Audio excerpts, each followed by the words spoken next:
Escaili Buzimplan. Voici un petit guide que j'ai écrit qui me sert énormément dans la vie et que je continue d'alimenter. C'est un mélange de réflexion, d'observation et de recherche. N'hésitez pas à le garder dans un coin ou à le lire plusieurs fois. Un être sincère, ne pas mentir, dire la vérité. Être vrai égale confiance en soi, pas inventer de fausses histoires ou choses sur soi. Des plus petits détails aux plus gros, ça se ressent et vous pouvez vous contredire sans même vous en rendre compte, et surtout vous trahir longtemps après alors que vous aviez oublié ce petit mensonge, mais la personne qui l'a entendu ne l'a pas oublié. On retient plus facilement ce que nous disent les autres que ce que l'on dit.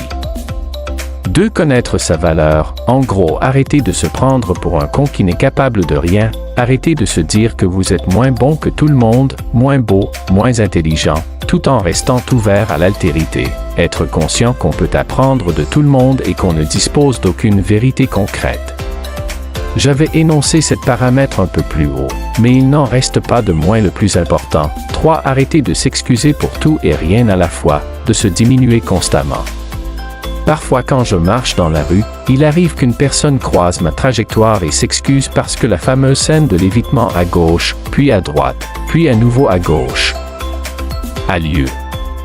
Excusez-vous seulement pour les choses qui en valent la peine, pas celles pour lesquelles vous n'êtes pas responsable. Aussi quand vous faites une erreur, arrêtez de dire à haute voix que vous êtes con, stupide, etc. Exemple, ah oui merde, je suis trop con, un simple zut suffit. Arrêtez de vous dévaloriser devant les autres, de leur dire que vous êtes nul, d'être désolé parce que, je ne sais pas, vous bloquez le chemin de quelqu'un sans l'avoir vu arriver. 4. Soyez autonome.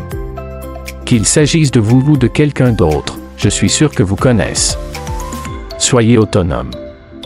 Qu'il s'agisse de vous ou de quelqu'un d'autre, je suis sûr que vous connaissez une personne qui cherche constamment l'accord des autres, qui suit le groupe et qui est terrifiée à l'idée d'être rejeté, d'être moqué ou d'avoir un avis différent. Soyez conscient des rapports de domination qui peuvent exister dans vos relations, amicales ou non. Laissez-vous guider vous-même. La dernière fois, j'étais à une caisse bondée avec un ami derrière moi et il m'a d'abord demandé « Je vais à l'autre caisse » parce que celle d'à côté venait d'ouvrir. Qui suis-je pour lui répondre autre chose que « Tu fais ce que tu veux, t'es un grand garçon ». Ne craignez pas de prendre des décisions par vous-même sans forcément prévenir votre entourage ou de leur demander leur avis si celle-ci ne les impacte pas négativement évidemment.